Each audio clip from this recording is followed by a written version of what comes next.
Vamos ao capítulo 1186 narrado de One Piece, e fica até o final para ver o começo da luta de Luffy vs Imu e de quebra uma revelação bombástica sobre os gigantes de 800 anos atrás. Eu sou o Capitão Jones e bora pro vídeo. Começamos aqui pelo nome do capítulo, mais uma vez.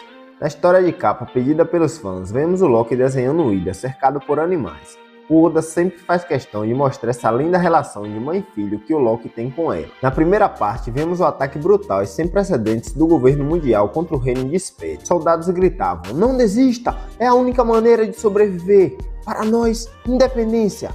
Mas um deles é atingido e cai diante dos soldados do governo. Na sala do trono se encontra a presença sombria de Marcos Massa, controlado por Imu, Gunko e o Cavaleiro de Deus. Mas Brook os ignora completamente e grita em desespero diante do cadáver do rei Ruffy. "Alguém chame um médico, o rei está em condição crítica. Irmãozão, aguenta aí, você vai ficar bem, ok?" Brook relembra um momento feliz com seu amigo o rei, mas essa memória o destrói completamente. Ele grita novamente: "Não falei para chamarem um maldito médico para cá nesse instante?" Nesse momento, a presença de Musamá fala: "Se meter assim do nada é bem inconveniente." Brook aponta sua espada para o Cavaleiro Divino e fala: "Quem é você? E o que você fez a Princesa Shuri fazer? Eu tenho vigiado essa criança desde que era um bebê. Ela não é capaz de fazer algo assim. Não tem absolutamente nada sobre a princesa que eu não saiba." A princesa na forma demônio fala: "Essa pessoa já está morta. Esse homem não é meu pai biológico. Sabia disso?" "Esse homem? Não se refira a ele assim", diz Brook. Mas Gunko exaltada pergunta se ele sabia que ela era um dragão celestial. Brook fala: "O quê? Do que você está falando? Você é sem sombra de dúvidas a filha do rei Ruven." Shuri pergunta onde está a prova e ele responde que para ser pai e filha não precisa de provas. Mas a princesa diz que desperdiçou 16 anos da sua vida quando ela poderia ser um dragão celestial. E diz também que o rei mentiu sobre o governo querer 1000 escravos. Na verdade, eles queriam a princesa, mas Ruven se recusou a entregá-la. Gunko fala: "Ele era um rei sem valor, que deixou seus cidadãos morrerem por nada. Por isso que eu fiz ele assumir a responsabilidade. Se o rei morrer, essa guerra acaba." Mas Brook retruca, falando que se perderem ele, aquele lugar se tornaria uma terra sem leis. E Shuri fala que aquilo não tinha mais nada a ver com ela. Vemos a caixa de apresentação do Cavaleiro de Deus, São Meyer Grow. Ele diz que se lembra do Brook, porque existia um garoto de cabelo afro entre os servos da Candela, e apesar de não ter permissão nem para se aproximar dele, o Cavaleiro de Deus se levanta e fala que não tinha razão para ir até um país remoto só buscar uma garota, mas cita que os olhos heterocromáticos dela são extremamente raros e que o grandioso Imu solicitou especificamente. Ele ainda diz que nunca conseguiu despertar esse poder, mas que a Shuri talvez poderia. Lembrou do treinamento com Brook, onde ele fala que a Gunko parecia prever o futuro? Deixa aqui nos comentários sua teoria sobre o que é esse novo tipo de poder. Continuando ao capítulo, a figura sombria fala: "Você está falando demais." Meyer Grow pede desculpa se referindo ao grandioso e chama a princesa, mas ela pede um minuto. Brook em lágrimas acredita que tudo não passa de um sonho e diz: "Eu costumava trocar suas fraldas, eu sei tudo sobre você, princesa." Gunko fala: "Ah, que paternalista, chorar assim é tão patético. Eu quero ser protegida por pessoas fortes, e se isso significa que poderia ir para a Terra Sagrada, então não precisa ser mais você, precisa?" Nesse exato momento, ela pega a espada e avança contra Brook, que apenas lembra do rosto do rei e fala que não pôde protegê-lo apesar de dever sua vida a ele.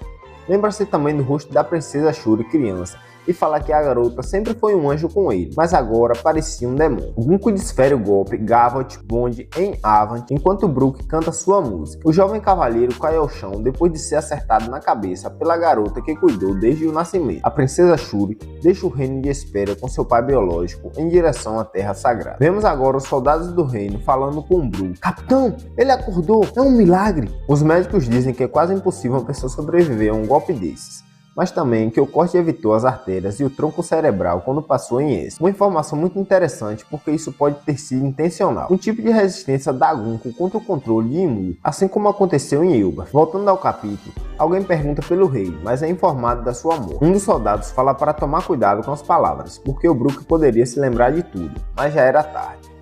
Ele diz: "Não! Por favor, me digam que..." Um dos soldados diz que a maioria dos cidadãos abandonou o país e que a princesa foi vista sendo carregada em um navio do governo.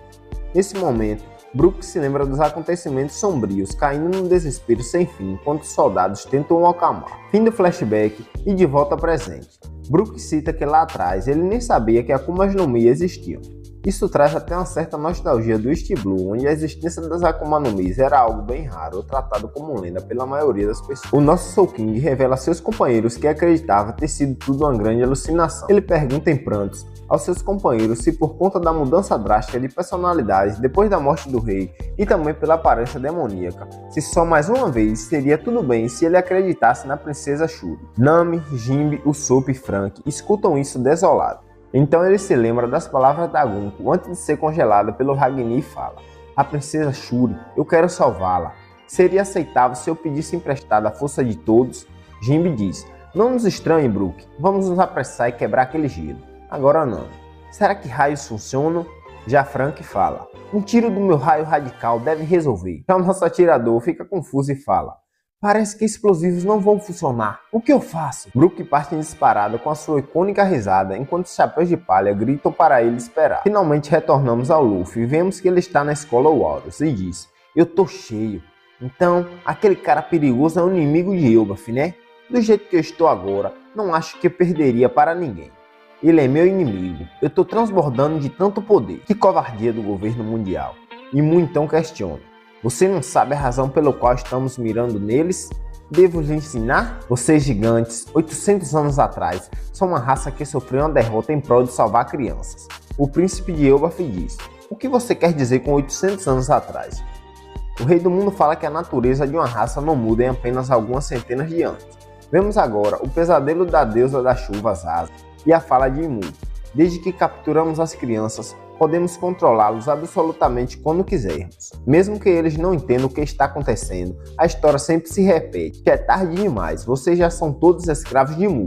E eis que então surge o quinto imperador, o lendário Joy Boy, o deus da libertação. "Que bosta que esse cara tá falando? Dá o fora de Elbaf, seu otário!" Acertando um soco que o mundo esperou por mais de 800 anos, imbuído por Haki na boca de Mu. Fim do capítulo e sem pausa na próxima semana. Que empolgação absurda eu tô de saber que semana que vem já tem a continuação dessa luta tão aguardada, além de provavelmente mais revelações sobre os acontecimentos do século perdido. Comenta aqui sua expectativa para o próximo capítulo e já fique esperto que na semana que vem já tem um vídeo fresquinho dos spoilers completos do capítulo 1187. Se você chegou até aqui, foi porque gostou do conteúdo, então saiba que eu já te considero o meu mais novo tripulante. No momento em que você vê esse vídeo, provavelmente nossa tripulação terá menos de 10 membros, então sua inscrição é muito importante. Fiquem com Deus do Sol e até a próxima. Um abraço do Capitão Jones aqui. Fui!